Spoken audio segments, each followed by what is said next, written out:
Diving into the recent Trooping the Colour 2025, a grand event that took an unexpected turn when the so-called People's Princess, Kate Middleton, was met with a chorus of boos. This wasn't the first time the Duchess of Cambridge found herself on the receiving end of public disapproval. But this time, the boos echoed louder, reverberating through the crowd, signalling a significant shift in public sentiment. It appears the palace's portrayal of Kate as the brave, recovering royal isn't resonating with the people as it once did.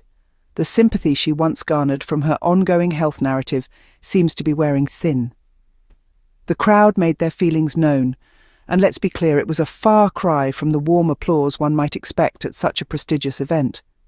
Despite the boos, Kate attempted to maintain her polished royal smile, the essence of her public persona, but the eagle-eyed amongst us caught a fleeting glance of something else, a sour face as the boos rolled in.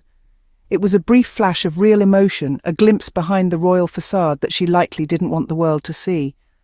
And the royal reporters, those who are quick to report every detail of Meghan's outfit or Harry's appearance, not a peep about this moment. It seems the royal rota is turning a blind eye yet again, perhaps because this truth doesn't fit their narrative. Why the silence? Are they afraid to report what the people actually think? The crowd has spoken. The royal fairy tale is crumbling, and no amount of carefully posed balcony photos can mask it. The boos are growing louder, and with them, the public's discontent. Despite the palace's efforts to portray a picture-perfect image, it seems the public isn't buying it anymore. Behind the polished royal smile, there's always more than meets the eye. The Trooping the Colour 2025 was no exception. Amidst the pomp and ceremony, a moment of raw emotion slipped through the carefully curated facade of the Duchess of Cambridge, Kate Middleton. As the boos echoed around the parade ground, Kate, dubbed the People's Princess, tried to maintain her composure. The royal veneer, honed over years of public appearances, was firmly in place. But even the best-crafted image is not impervious to real sentiment, and in that moment the world witnessed a rare glimpse of the woman beneath the princess. For a fleeting second, the well-rehearsed smile faltered. A grimace, a tightening of the eyes, a flash of real emotion. It was a stark contrast to the usually unflappable Duchess we've grown accustomed to seeing. This wasn't the face of a royal who was immune to public sentiment. This was the face of a woman who felt the sting of rejection, the discomfort of public disapproval. This moment, however brief, was a stark reminder that beneath the tiaras and the designer dresses, royals are human too. They feel, they react, they hurt, and despite their best efforts to maintain a picture-perfect image, sometimes the mask slips. In a world where every royal action is scrutinized, analyzed, and often criticized, this moment of authenticity was a revelation. It was a reminder that even in the gilded halls of royalty, human emotion is not easily stifled. It was a flash of reality in a world often obscured by ceremony and tradition. In the face of growing public discontent, this moment of genuine emotion from Kate Middleton was a poignant reminder that behind the royal titles and duties, there is a person who feels and reacts just like the rest of us. A moment of genuine emotion, a sight rarely seen in the world of royals, unveiled before the world. This was a moment that will be remembered, a moment that reminded us all of the human side of royalty. In a world where every royal outfit and appearance is scrutinized, silence can speak volumes. This is the curious case of the silent royal reporters, the ones who never miss a beat when it comes to the People's Princess, Kate Middleton. Yet, when the crowd booed at the Trooping the Colour 2025, their pens fell silent, their cameras turned away. The Daily Mail, The Sun, and the rest of the royal rota, who are never shy about analysing every Meghan outfit or Harry appearance, seem to have missed this moment. Or, perhaps it's more accurate to say they chose to ignore it. This is a poignant example of how the narrative is controlled, how the truth is twisted to fit a certain image. Why, you might ask? Well, the answer is simple yet complex. It's about preserving the image of the monarchy, about maintaining the fairy tale that has been sold to the public for centuries. But it's also about fear. Fear of the repercussions, fear of crossing the invisible line that separates the good from the bad, the acceptable from the unacceptable. What is clear, however, is that this silence is a statement in itself. It's an admission that the narrative they've been selling isn't the whole truth. It's an acknowledgement that the royal reporters and the tabloids are not the impartial observers they claim to be. And so, the question remains, how long can this silence continue? How long can they ignore the obvious discontent among the public?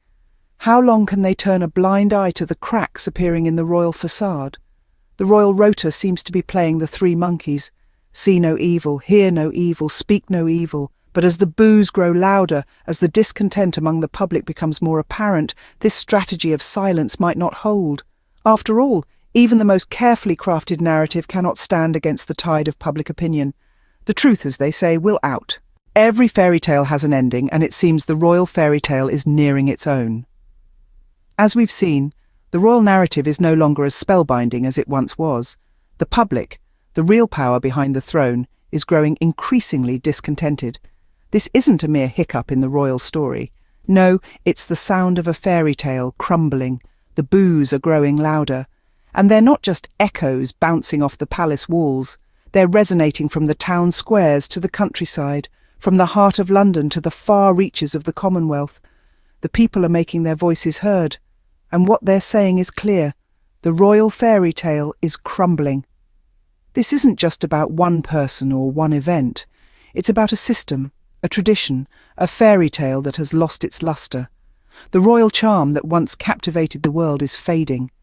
There's a growing sense that the palace's gilded gates can no longer keep reality at bay. The palace PR machine may be working overtime trying to paint a rosy picture, but the public isn't buying it anymore. The spell is broken. The magic, it seems, is gone. The royal fairy tale, the one we've all been told for generations, is losing its grip on the public imagination. This is a pivotal moment. The crowd has spoken. The boos are echoing louder than ever. The public's discontent is palpable. And as we've seen, no amount of carefully posed balcony photos can mask this reality. The cracks are showing. The fairy tale is crumbling. And the question that remains is this: what will the palace do? Will they try to patch up the cracks to restore the fairy tale? Or will they finally acknowledge the reality that is staring them in the face?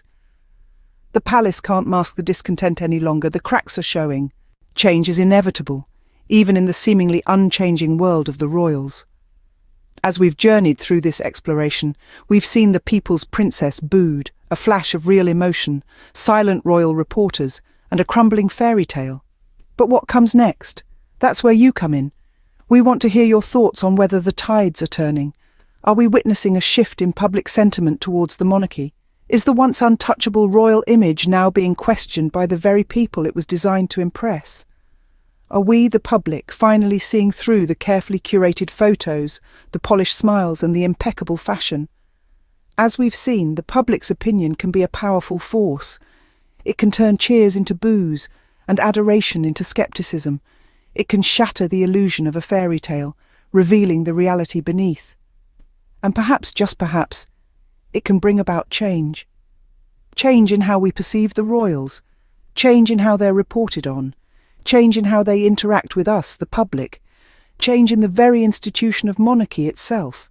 Because, after all, change is inevitable, even in the seemingly unchanging world of the royals. But for that change to happen, we need to talk about it. We need to share our thoughts, our opinions, our hopes and our criticisms. We need to question, to challenge and to speak out. Because only then can we ensure that our voices are heard and that our perspectives are represented.